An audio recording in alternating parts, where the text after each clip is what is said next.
গরুগুলো গোয়াল ঘরে ঘুমায়, দাওয়ারিশ কুকুরগুলো নিরাপদ আশ্রয়ে, প্রিয়তম স্বামী প্রিয়তমা স্ত্রীকে নিয়ে ঘুমায়, ছোট্ট শিশু মায়ের বুকে ঘুমায়। আব্দুর রহমান ঘর থেকে বের হয়ে গেলেন, সীমান্ত এলাকা বর্ডার পার হয়ে গেলেন। তিনি মদিনার রাস্তায় হাঁটা শুরু করলেন।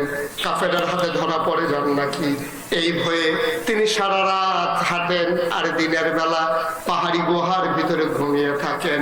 দিন যায় রাত যায়, চলতে চলতে চলতে চলতে শেষ রাতে পৌঁছে গেলেন একটা খেজুর বাগানের কাছে।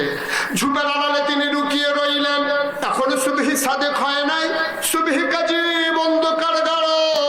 আব্দুর রহমান অপেক্ষা করছেন।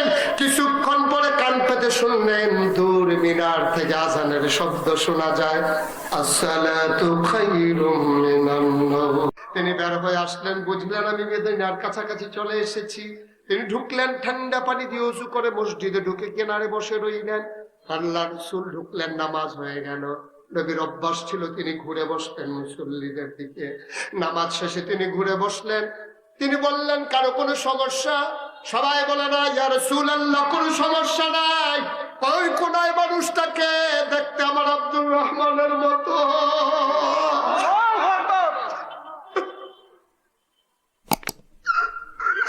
ওই কোনার মানুষটাকে আব্দুর রহমান আস্তে করে দাঁড়ালেন, বললেন, ইয়া রাসূলুল্লাহ, আমি আব্দুর রহমানের মতো না, আমি আব্দুর রহমান। আল্লাহর নবী আব্দুর রহমান রে, এটা তোর কেমন অবস্থা? তুই কত শৌখিন মানুষ ছিলি, একটা পাঞ্জাবি ধোয়ার পর একবারের বেশি গায়ে দিতি না। তুই কত দামি পারফিউম আতর ব্যবহার করতি। তুই হেঁটে গেলে মানুষ জানতো আব্দুর রহমান হেঁটে যায়। এত সুন্দর চেহারা ছিল তোর, চুলগুলো তার উস্কো খুস্কো, দাড়িগুলো তার ধুলায় মাখা, চোখগুলো তার গর্তের ভিতরে, বুকের হাড্ডিগুলো তার দেখা যায়। আল্লাহ নবী কয়, আব্দুর রহমান রে, এই অবস্থা তোর কে করে দিল? আয় আয় আয় আয় আমার কাছে আয়। আল্লাহ নবী হাত ছড়িয়ে দাঁড়ালেন। আব্দুর রহমান লাফ দিয়ে নবীর বুকের উপরে পড়ে গেলেন। নবী ধরে আছেন আব্দুর রহমানকে, আব্দুর রহমান ধরে আছেন নবীকে। নবীর চোখের পানি দিয়ে আব্দুর রহমানের পিঠ ভিজে যায়, আব্দুর রহমানের চোখের পানি দিয়া নবীজির বুক মুবারক ভিজে যায়। আল্লাহর নবী কান্দে, আব্দুর রহমানও কান্দে, আর আব্দুর রহমান নাক দিয়ে ঘষে ঘষে নবীর গা থেকে নবীর গায়ের জান্নাতি গন্ধ নিতেছে।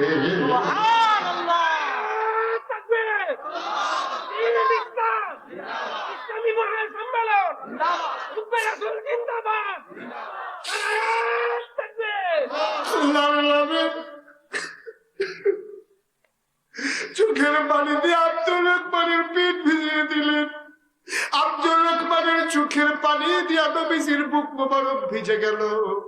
আল্লাহর নবীও ছাড়ে না, আব্দুর রহমানও ছাড়ে না। কতদিন পরে নবীর সাথে আমার দেখা। আহারে, নবীর গায়ের কি গন্ধ রে। আব্দুর রহমান নিতেছে।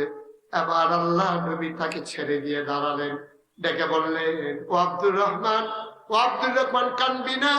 আব্দুর রহমান ডাক দেখো, ইয়া রাসূলুল্লাহ, অপরাধটা কি? কেন আমাকে তারা এমন করলো? আমি তো কোনোদিন কাউকে গালি দেই নাই, কোনোদিন ঝগড়া করি নাই। আমার কি অপরাধ? কেন তারা আমার মদিনায় আসতে দিতে চায় না? তারা আমার পাঞ্জাবি খুলে ফেলতে চায়, আমার পোটলার টাকাগুলো তারা রেখে দিতে চায়। আমি কি অন্যায় করেছিলাম? আল্লাহর নবী কান্দার কয়, আব্দুর রহমান, তোর তো আলাদা কোনো অপরাধ না। আমার যে অপরাধ, তোর তো সেই অপরাধ। আমি যেমন আল্লাহকে মানার কারণে, আল্লাহর কথা বলার কারণে আমি যেমন মক্কায় থাকতে পারি নাই, তোর সেই একটাই অপরাধ। ও আমার আমু মিনহুম ইল্লা আইয়ুমিনু বিল্লাহিল আজিজিল হামিদ। তুই এক আল্লাহর উপরে ঈমান এনেছ, এইটাই তোমার সবচেয়ে বড় অপরাধ। এর চাইতে বড় অপরাধ আর নাই। আজকেও যেন সেই অপরাধের কারণে ঈদ যায়, ঈদ আসে,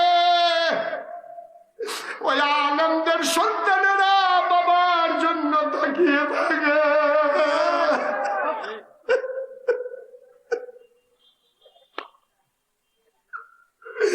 কত মানুষের স্বামী, কত মহিলার স্বামী বিদেশ থেকে আসে, মহিলারা অপেক্ষায় থাকে স্বামী আসবে, কিন্তু যে আলেমের আজকে বাংলার জলখানায়, তাদের অপেক্ষার যেন শেষ নাই। মহিলার চোখের পানি যেন শুকিয়ে গেছে, বাবা কারে বলে বাচ্চা যেন ভুলে গেছে। একটাই অপরাধ, ওই আলেমেরা আল্লাহর উপর ঈমান এনেছে, ঠিক কিনা?